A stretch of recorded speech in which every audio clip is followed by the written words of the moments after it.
yang luar biasanya, semua kalimat-kalimat thayyibah ini, zikrullah yang kita diajarkan oleh Rasulullah SAW itu sangat-sangat berguna untuk tubuh.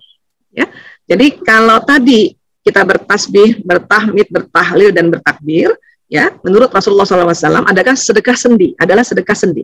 Ya, salawat itu adalah untuk stem cell.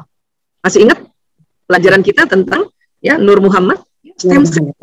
Kalau stem cell itu dia ada di semua, ada di otot, ada di tulang, ya, dan ada di cairan. Itu stem cell. Makanya salawat juga. Jadi nanti digabung ke semuanya, ya, gitu. Istighfar kita punya kehilafan. Dia nanti bisa ke tulang tungging. Masih ingat tentang istighfar? Kita punya bahasan, ya kan? Nah, gitu. Itu digabung semuanya. Kemudian ayat kursi, Al-Ikhlas, Al-Falaq, An-Nas itu untuk tameng bioplasmik bubble. Iya, bubble. Golden bubble. Ya kan? Jadi semuanya tuh dipakai. Bisa juga kalau sedang menterapi diri semuanya dipakai. Tapi tahu juga bahwa nanti masing-masing bekerja di yang bagian masing-masing itu. Ya, bagian masing-masing. Nah, nanti juga kalau Mbak Iis nanti memijat orang siapapun itu, ya dengan seperti itu gitu. Ya, seperti itu, sebut namanya. Bahkan kadang kita ngomong sama tubuh itu, wahai gitu ya. Siapa yang biasanya Mbak Is pijat? Coba buat contoh. Mama sama Mama, okay. Mama namanya siapa? Mama namanya siapa? Ibu Lia Agustina. Lia Agustina, binti Haji Asmadi. Oh, Haji Asmadi. Panggilnya Mama atau Ibu? Mama biasanya. Oke, jadi nanti ya Mbak Iis mulailah ya. Biasanya kan kalau bisa kalau mau mijat biasanya bisa usap-usap dan bisa juga ya doa dulu untuk tubuh kita gitu ya. Pasang tameng juga dulu gitu. Nah, udah. Terus biasanya kita tanya sama yang mau dipijat bagian mana. Biasa. Karena kalau ada orang ya mengatakan aduh bagian saya sakit di sini, itu sebetulnya ya ada hal yang mau diberitakan oleh punggung belakang itu sebetulnya. Ya, tentu hal yang mau diberitakan karena cukup lama tersimpan, maka dia mempengaruhi otot, kalau otot tegang, mempengaruhi pembuluh darah yang lewat, pembuluh saraf yang lewat, pembuluh limfe yang lewat, dan pembuluh meridian yang lewat. Ada sesuatu pasti gitu. Jadi nggak ujuk-ujuk orang sakit di belakang itu langsung karena si ototnya nih, ya salah tidur nih, nggak langsung begitu. Karena pasti diawali oleh pikiran dan perasaan. Ada sesuatu yang dipikirkan dan dirasakan gitu. Kecuali habis jatuh ya. Kecuali jatuh. Ya, pasca trauma gitu jatuh. Nah, jadi ya mulai dari situ tuh kita. Dari situ ya langsung ya tadi bacakan dulu ya kita setelah basmalah ya terserah Mbak Is mau istighfar dulu kah, salawat dulu kah, atau tadi bertasbih dulu ya, bertahmid, bertahlil, bertakbir gitu ya. Itu rangkaiannya sudah dan bicara ya. Wahai Mama, sebut aja, ngomong aja dalam hati aja ya, karena kalau Mama ngerti dia senang dia mendapatkan kalimat itu agak sedikit dizahirkan. Tapi kalau nggak ngerti ya sudah kita ngomong ya. Dan tangan kanan ya yang mengusap ya. Mama Lia Agustina binti Haji Asmadi gitu ya. Bila engkau merasakan memikirkan hal-hal yang berat, insya Allah Allah akan memberikan penyelesaian. Kayak gitu. Bisa Mbak Is? Iya. Itu nanti jauh lebih power lagi. Ya, boleh nggak pakai minyak bisa, boleh aja nggak apa-apa. Bisa kalau kadang minyak macam-macam lah, minyak tawon lah, minyak beruang lah, kutus-kutus lah, wah semuanya itu ya. Itu untuk kalau bisa minyak itu untuk satu supaya tangannya bisa nggak resep aja gitu. Kalau misalnya memang nggak pakai baju gitu kan. Tapi kalau misalnya di atas baju pun kita nggak perlu buka baju kan bisa. Kayak tadi kita kan sama-sama mengusap sendiri tanpa minyak udah hangat. Ya, kayak gitu. Ya, kayak gitu. Nanti insya Allah kalau Mbak Iis sudah berumah tangga, ya, mengusap suami, wah, tambah barokah. Ya, setelah kerjaan Bu Isa tiap malam sama ayah Toto tuh. Ya. Amin. Amin. Terima kasih banyak Bu Isa. Sama-sama.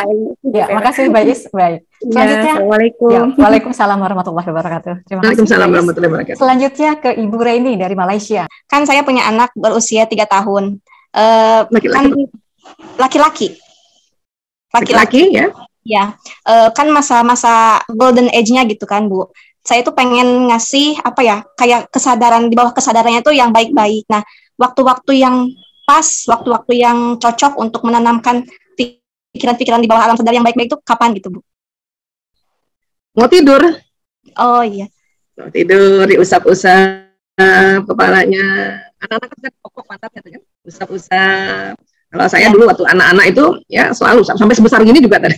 Kemarin di Kamar Studio mau ujian dokter, usap-usap kepalanya. Bu, ya anak-anak udah tahu tuh Bu, usap-usap. Ya, bacakan mulai dari salawat, istighfar, bertasbih, bertahmid tadi, bertahlil, bertakbir sampai bicara. Ya, wahai anakku, sebut namanya lengkap ya. Ya. Apa yang mau kita sampaikan gitu. Nah, kalau masih kecil, ini bagusnya lafaznya agak dikeraskan. Sehingga dia mendengar gitu. Dia mendengar, dia melihat ibunya, itu nyaman banget.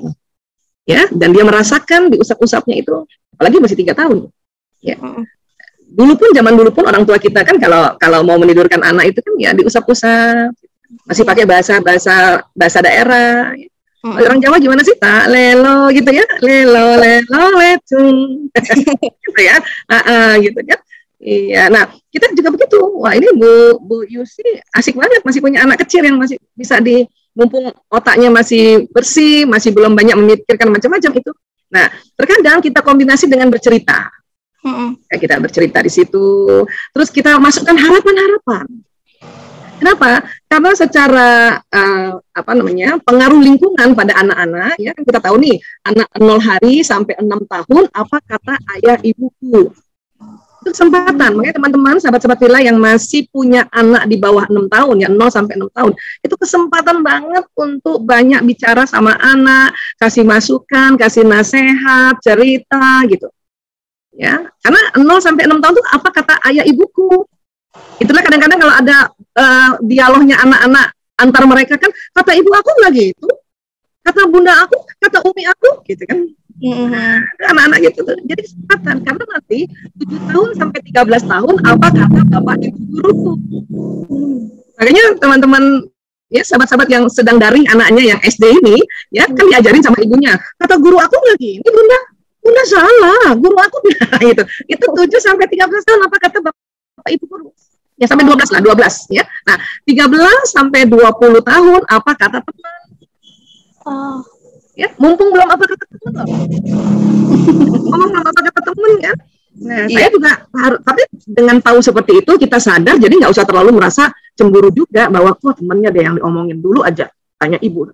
Nah, tetap aja waktu anak saya misalnya ragil, waktu saya kasih masukan dia bilang, teman aku nggak bilang gitu Bu, teman aku, oh iya nak, iya aja dulu gitu. Kalau ibu sih, kalau ibu nih, menurut ibu nih, nah itu kalau sudah nanti 13 sampai 20, apa kata teman? Nah, 20, 21 sampai 35 tahun, apa kata saya? Makanya hati-hati di usia anak-anak sedang perguruan tinggi, itu hati-hati mencari lingkungan kuliahnya. Karena waktu dia membentuk apa kata saya, kalau tempat kuliahnya sangat sekuler, wah itu ya pemahamannya itu akan sekuler gitu. Iya.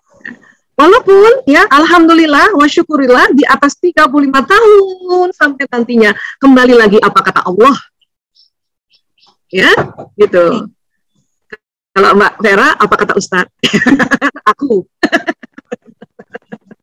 Kan gitu ya. Nah, jadi itulah pengaruh lingkungan terhadap anak-anak, nasihat pada anak-anak, makanya bersyukurlah Ibu Yusi, Bu Ucuin ya, punya anak yang masih di bawah 6 tahun. Waduh, kesempatan banget. Pakai teknik ini juga sangat-sangat membantu. Ya. Iya, saya juga anak-anak udah besar gitu, Bu. Ya udah usah-usah. Terus saya karena mereka terbiasa dari kecil saya ngomong, dia kalau saya nggak ngomong disangkanya, Bu, oh ya belum ngomong nih. Supaya dia dengar juga. Dia dengar kan? Dia masuk. Iya. Karena anak-anak kan sulit kita suruh coba kamu ulang apa yang Ibu ucapkan kan nggak mau kan? Makanya kita dengarkan. Iya. Ya, Ismail Atahillah Elang Priyosis Madi bin Priantosis Madi kemarin waktu anak saya mau ujian ya. Ya, anakku saya, anak kedua dari kalau bisa suka ditambah-tambahin, emang agak lebay bisa. Anak kedua Priantosis Madi dan Aisyah Temurian Dahlan Husain. Ya Allah, tambahkan ilmu di kepalanya lagi, tambahkan ilmu, tinggikan kecerdasannya, dia mengerjakan ujian dengan tenang, jujur, lancar menjawabnya, lulus jadi dokter, nilainya A. Oh, kayak gitu. Kita dia dengar itu. Dan itu nanti masuk di otak sadar, masuk di bawah sadar, dan masuk di supra sadar. Di tiga ini masuk semua ya Bu? Langsung karena kita ya senantiasa menyebut Allah di dalam ya perangai atau di dalam terapi kita itu. Gitu. Ya. Kalau mungkin orang-orang lain yang masih cuma bawah sadar, dia hanya ya tidak menyebut Allah, tidak bertasbih, tidak bertahmid, tidak bertahlil, tidak bertahlil. Walaupun itu kelihatannya hanya beda dari kalimat ya, thayyibah atau kalimat zikrullah, tapi itu powerful. Itulah masuk ke tingkat kesadaran ruh dan kesadaran ilahiyah. Jadi kita nggak boleh meremehkan kalimat-kalimat thayyibah. Ya? Iya. Oke, selamat. Termasuk kayak saya juga kan kalau udah sholat itu sama anak suka ketika berdoa untuk dia dikhususkan untuk anak saya selalu dikeraskan, dilafazkan. Iya. Bagus itu juga, Bu. Sangat, anak senang didoakan. Dan kalau dari kecil sudah dibiasakan, insya Allah sampai besar gitu sampai nanti menikah itu dia kalau belum ibunya pegang tangannya itu kepalanya, ibunya belum doain dia belum mau itu. Iya, kayak gitu. Ya. Nah, selamat ya kalau